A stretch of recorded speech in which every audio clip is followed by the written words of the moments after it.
পরোটা খেতে আমরা সবাই কিন্তু খুব পছন্দ করি।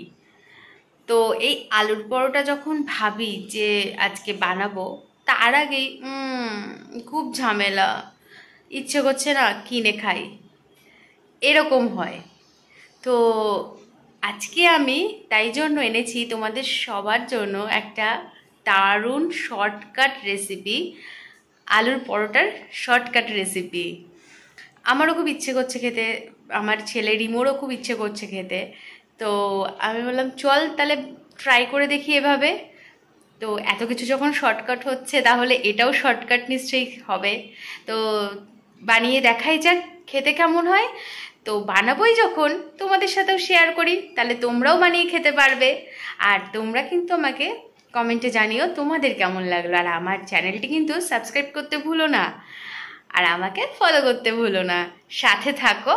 তো চলো দেখে নিই কীভাবে শর্টকাট আলুর পরোটা বানানো যায়। শর্টকাট, তাও আলুর পরোটা। দেখতে তো হবেই, সাথে থাকতে হবে, চ্যানেলটি সাবস্ক্রাইব করতে হবে, আর আমাকে ফলো করতে হবে। তো চলো শুরু করা যাক দেরি না করে। প্রথমে আমি এখানে দুটো আলু নিয়ে নিয়েছি, খোসা ছাড়িয়ে নিয়ে আলুগুলোকে প্রেসার কুকারে সেদ্ধ করে নিয়েছি। সেদ্ধ করার পর কিছুক্ষণ রেখে দিয়েছিলাম ঠান্ডা হওয়ার জন্য, কারণ গরম আলু তো আর ধরা যাবে না। তো এখানে আলুগুলোকে আমি গ্রেটারে গ্রেট করে নিলাম। তাহলে কি হবে, আলুর মধ্যে কোনো শক্ত কিছু মানে থাকলে, বা হয়তো কোনো দিকটা সেদ্ধ হলো না আলুর, তো ওই দিকটা আমরা বাদ দিয়ে দিতে পারবো। সেই জন্য খুব সুন্দরভাবে আলুটা কিন্তু স্ম্যাশ হয়ে যায় এইভাবে করলে। তো নিয়ে নিলাম, আর এখানে নিলাম আমি 1.5 বাটি মতো আটা। এখানে আমি কোনো রকম ময়দা ব্যবহার করিনি। তো আর এখানে বাচ্চারা আমার খাবে বলে আমি এখানে কিন্তু একটা কাঁচা লঙ্কা কুচি ব্যবহার করেছি, আর করেছি একদম ফ্রেশ ধনেপাতা। আর এখানে জোয়ান আমি হাত দিয়ে একটু ক্র্যাশ করে দিয়ে দিলাম।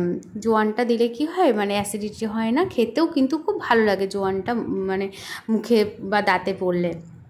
তো আর দিয়ে দিলাম লবণ, আর অবশ্যই স্বাদ মতো লবণ, আর দিয়ে দিলাম একটু চিনি, আর দিয়েছি একটু হলুদ দিয়ে এবার অল্প অল্প করে জল দিচ্ছি, আর এটাকে ভালো করে আমি গুলে নিচ্ছি। এই যে এই গ্লাসটার 2 গ্লাস জল আমি এখানে ব্যবহার করেছি। তো ভালো করে এই ব্লেন্ডারের সাহায্যে, হ্যান্ড ব্লেন্ডারের সাহায্যে আমি এটাকে ভালো করে হুইস্কের সাহায্যে এটাকে এই যে ব্যাটারটা তৈরি করে নিলাম। এখানে না বেলার ঝামেলা আছে, না পুর ভরার ঝামেলা আছে, মানে কোনো ব্যাপারই না। আর এটা ভীষণ শর্টকাটে হয়ে যায়। ওই আলুটাকে মানে পুর বানানোর জন্য আবার মানে রান্না করার একটা ব্যাপার থাকে, তো এটা একদমই হবে না। এটা শর্টকাট একটা আলুর পরোটা রেসিপি। তো এবার ফ্রাইং প্যানে আমি তেল দিয়ে দিয়েছি, দিয়ে ব্যাটারটা আমি দিয়ে এবার এটাকে কিছুক্ষণ ভাজবো। ভাজার পর 2 পিঠ ভালো করে উল্টে নেব। উল্টে নিলে আমাদের রেডি আলুর পরোটা।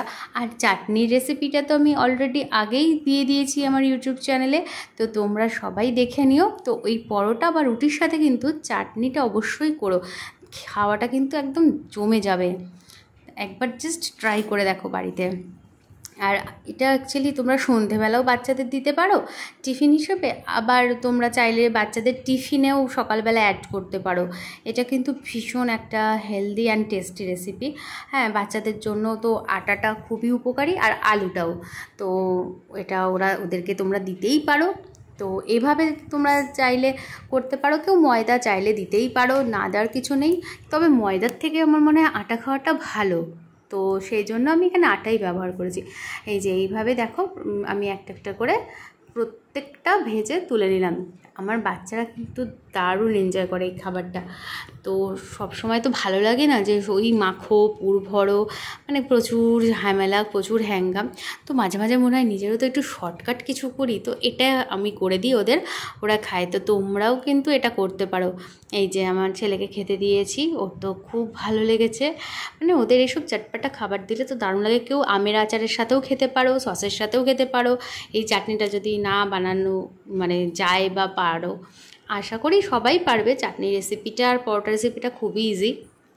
তো আমি কিন্তু এখানে আমার জন্য দুটো বাসি তুলে রেখেছি যে আমি কালকে খাবো।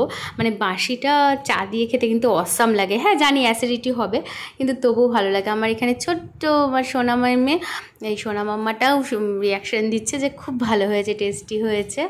তো ওর তো ভাত খেতে গেলে খুব কষ্ট হয়, কিন্তু এইসব খাবার বানিয়ে দিলে একদম পরোটা, লুচি বা এইসব আচার চাটনি ও খুব ভালো খেয়ে নেয়। তো যাকগে বাবা, যাই খাক পেটে যাক। তোমরাও কিন্তু বানিও, ট্রাই করো, আর কেমন লাগলো জানিও। টাটা।